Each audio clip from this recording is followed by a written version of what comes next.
Assalamualaikum warahmatullahi wabarakatuh. Pertemuan sekarang kita akan membahas mengenai faktorial dan permutasi pada bab peluang. Nah, yang pertama kita bahas mengenai faktorial. Untuk faktorial biasanya disimbolkan dengan tanda seru.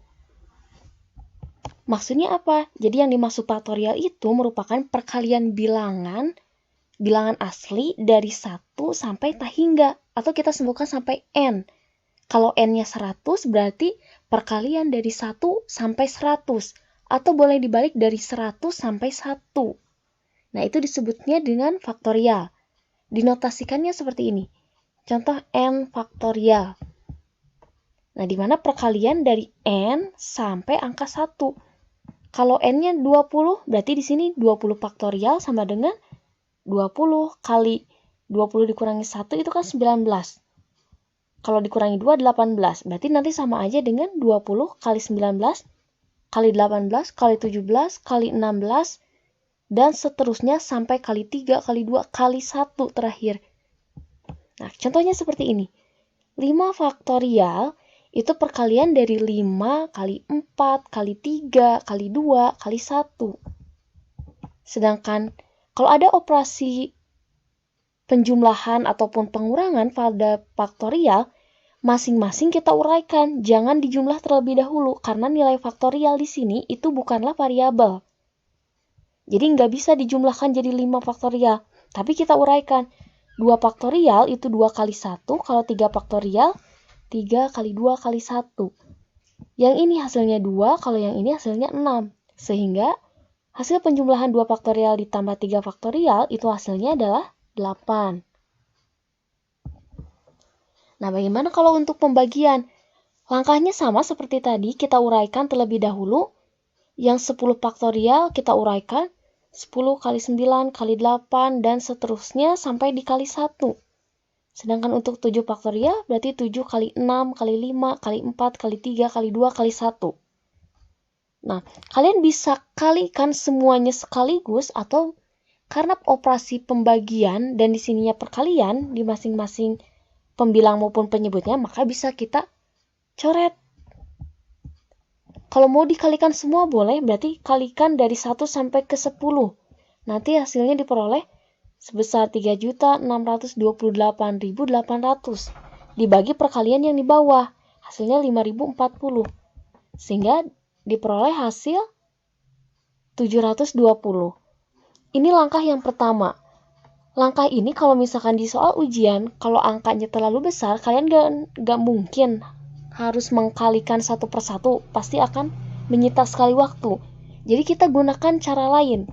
Ada cara kedua, di sini kita lakukan pencoretan. Nah, karena di bagian penyebutnya di sini ada 7 faktorial, kita stop aja di bagian membilangnya dengan 7 faktorial. Karena 7 faktorial itu kan maksudnya 7 kali 6 kali 5 kali 4 kali 3 kali 2 kali 1. Yang atas ada, yang bawah juga ada. Kalau misalkan di bawahnya 5 faktorial, berarti di sini masih berlanjut.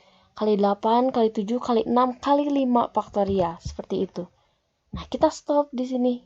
Kita coret, berarti yang tersisa tinggal 10 kali 9 kali 8, diperoleh hasilnya 720. Ini lebih simpel kalau kalian menggunakan cara yang kedua. Nah, kita kerjakan untuk yang nomor 2. Tentukan nilai n yang memenuhi persamaan n plus 1 difaktorialkan dibagi dengan n min 1 difaktorialkan itu hasilnya 6. N-nya harus berapa? Nah, kita cari. N plus 1 berarti sebelum n plus 1 itu n plus 1 dikurang 1 atau sama aja dengan n. Sebelumnya lagi n plus 1 dikurang 2 atau sama aja dengan n min 1. Kalau diteruskan lagi berarti ada n-2, n-3, n-4, dan seterusnya. Nah, karena kebetulan di bagian yang bawahnya ada n-1 juga, nah kita gunakan seperti cara yang kedua di soal yang tadi, seperti yang ini. Nah, sehingga nanti kita bisa mencoretnya yang atas sama yang bawah. Berarti yang atas, bagian pembilangnya tersisa n plus 1 kali n sama dengan 6. Ini tinggal kita kalikan. N kali N hasilnya N kuadrat. 1 kali N hasilnya N. Nah, ini sama dengan 6. Kita pindah ruaskan aja.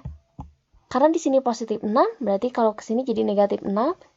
Kita faktorkan. Cari dua buah bilangan, kalau dikalikan jadi negatif 6, kalau dijumlahkan jadi positif 1. 1 itu koefisien N yang di sini. Berarti kita cari. Kalau dikalikan jadi negatif 6, dijumlahkan jadi 1, berarti angkanya negatif 2 sama positif 3. Jadi kita punya dua nilai N.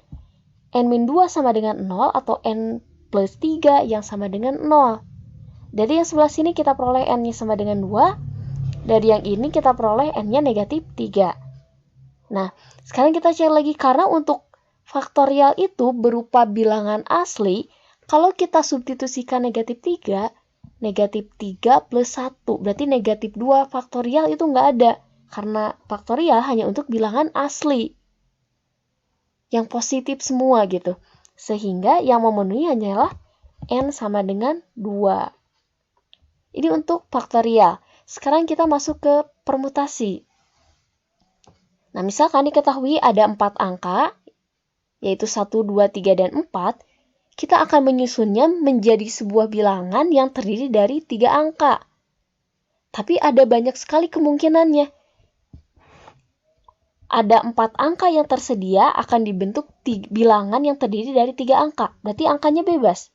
Bisa 1, 2, 3, 1, 2, 4, 1, 3, 2, 1, 3, 4, 1, 4, 2, 1, 4, 3. Ini khusus untuk yang depannya angka 1. Sekarang kalau yang depannya angka 2, berarti 213, 214, dan seterusnya. Ini akan ada banyak sekali kemungkinan. Ada sebanyak 24 bilangan yang tersusun. Nah, kalau kita perhatikan, susunan 1, 2, 3 itu nilainya berbeda dengan 1, 3, 2. Beda pula dengan 2, 1, 3. Jadi 1, 2, 3 dengan 1, 3, 2 dengan 3, 1, 2 itu berbeda. Berarti di sini yang kita perhatikan itu urutannya. Angka mana yang 1 dulu, berikutnya yang 2 dulu atau yang 3 dulu. Seperti itu. Nah, kalau kalian menemukan seperti ini, suatu susunan objek-objek yang memperhatikan urutan, maka ini disebutnya sebagai permutasi. Nah, untuk permutasi ada beberapa jenisnya. Ada permutasi yang memuat unsur berbeda, ada yang memuat unsur yang sama, ada juga yang dinamakan permutasi siklis. Sekarang kita cek seperti apa perbedaannya. Untuk yang pertama, permutasi yang memuat unsur berbeda. Nah, seperti tadi bahwa permutasi itu merupakan susunan berbeda yang terdiri atas sekian objek, atau kita simbolkan aja sebagai n objek dengan urutannya yang diperhatikan. Nah, di mana 1, 2, 3 itu tidak sama dengan 3, 2, 1, tidak sama juga dengan 2, 1, 3, dan bilangan yang lainnya. Meskipun angkanya cuma angka 1, 2, 3, tapi urutannya beda. Nah, untuk penulisannya, untuk permutasi bisa ditulis seperti ini, yang ini, ataupun yang ini. Yaitu permutasi R unsur dari N unsur yang ada. Jadi N itu kayak populasinya, R itu kita ambil sampelnya. Atau juga boleh dibaca permutasi dari N unsur yang ada diambil sebanyak R. Sebanyak R unsur. Nah, untuk rumusnya itu N faktorial dibagi dengan N dikurangi R, difaktorialkan. Nah, jadi dari unsur yang ada dipilih sebanyak R unsur. Dengan syarat kalau permutasi itu urutannya penting. Nah, contohnya seperti ini. Dari 7 orang pengurus OSIS akan dipilih masing-masing seorang ketua, wakil ketua, sekretaris, dan bendahara. Yang ditanyakan banyaknya cara pemilihan pengurus OSIS tersebut adalah, nah, ada 7 orang, lalu ada beberapa jabatan. Ada ketua, wakil, sekretaris, sama bendahara. Berarti ada 7 orang dan 4 jabatan. Nah, berarti bisa kita tulis permutasi dari 7 itu kita ambil 4 untuk jabatannya. Nah, tinggal ikuti rumus yang tadi. Berarti 7 faktorial dibagi dengan 7 kurangi 4 difaktorialkan. Sehingga bisa disederhanakan. Jadi 7 faktorial dibagi 3 faktorial. Nah, kita uraikan. 7 faktorial itu kan 7 kali 6 kali 5 kali 4 kali 3 kali 2 kali 1. Atau karena di bagian bawahnya itu di penyebutnya ada 3 faktorial, kita stop aja di sini sampai 3 faktorial. Kita coret. Nah, sehingga yang tersisa 7 kali 6 kali 5 kali 4. Jadi ada 840 cara untuk memilih pengurus OSIS-nya. Nah, kenapa di sini termasuk permutasi? Karena untuk posisi ketua, wakil sekretaris, dan bendahara itu kan urutannya penting. Ketuanya si A dengan wakilnya si B berbeda jika si B yang jadi ketua, si A-nya yang jadi wakil. Meskipun orangnya sama, tapi terdapat perbedaan posisi jabatan, sehingga urutannya penting. Ini untuk permutasi unsur yang berbeda. Nah, bagaimana kalau permutasi unsur yang sama? Untuk rumusnya, N faktorial dibagi K faktorial kali L faktorial kali M faktorial dan seterusnya. Di mana N ini sebagai banyaknya unsur, sedangkan untuk KLM ini banyaknya unsur yang sama. Contohnya seperti ini. Hitunglah banyak cara menyusun huruf-huruf dari kata yang pertama DIA, kata dia. Nah, karena ada 3 huruf, berarti kita ambil permutasi dari 3 faktorial. Nah, sekarang kita cek. Huruf D itu ada 1, berarti dibagi yang ini 1 faktorial, I-nya ada 1 faktorial juga, A-nya ada 1 faktorial. Kita uraikan, 3 faktorial itu 3 kali 2 kali 1. Dikalikan 1 kali 1 kali 1. Jadi 6 bagi 1, hasilnya 6. Jadi ada sebanyak 6 cara.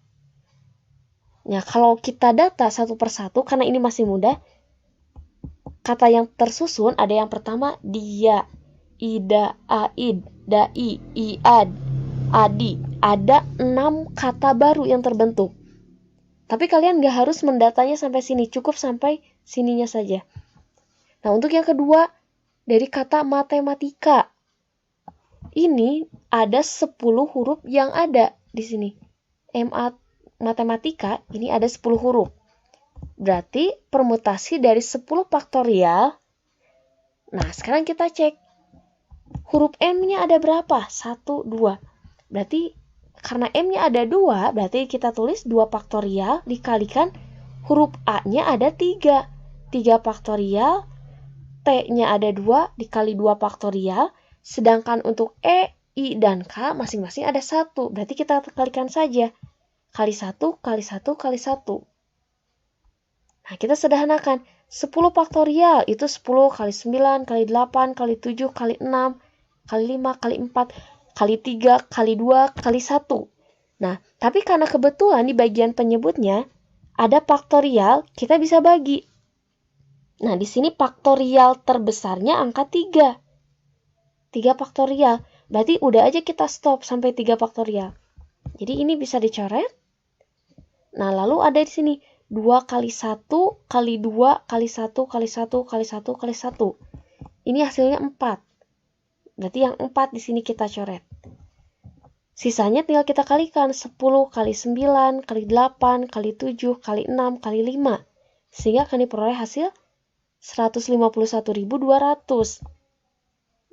Jadi banyaknya kalau kita menyusun kata baru ada 151.200 cara. Seperti itu. Nah, ini untuk permutasi yang memuat unsur yang sama. Dan yang terakhir itu ada permutasi siklis, yaitu banyaknya cara menempatkan N unsur dengan cara melingkar. Untuk rumusnya ini yang paling mudah, tinggal N dikurangi 1, difaktorialkan. Contohnya seperti ini. Kania, Lala, Mita, dan India ini akan duduk melingkar pada sebuah meja. Yang ditanyakan tentukan banyaknya cara pengaturan duduk mereka. Nah, di sini ada berapa orang? Kita hitung 1, 2, 3, dan 4. Berarti N-nya ada 4. Berarti di permutasinya kita tulis permutasi dari 4 dikurang 1 difaktorialkan, yaitu sebanyak 3 faktorial. Kalau diuraikan itu 3 kali 2 kali 1, sebanyak 6. Jadi terdapat 6 cara pengaturan posisi duduk. Nah, kalau kita cek satu persatu posisi duduknya, maka akan diperoleh, nah, posisi duduknya berbeda seperti ini. Coba kalian bandingkan nanti satu persatu yang ini, ternyata nggak ada posisi duduk yang sama persis. Ada perbedaan letaknya gitu. Tapi cukup sampai sininya saja. Kalau untuk mengerjakan soal, sampai jawabannya saja, tidak harus didata satu persatu. Nah, sekian pertemuan kita kali ini. Jika ada yang kurang dimengerti, silahkan ditanyakan. Wassalamualaikum warahmatullahi wabarakatuh.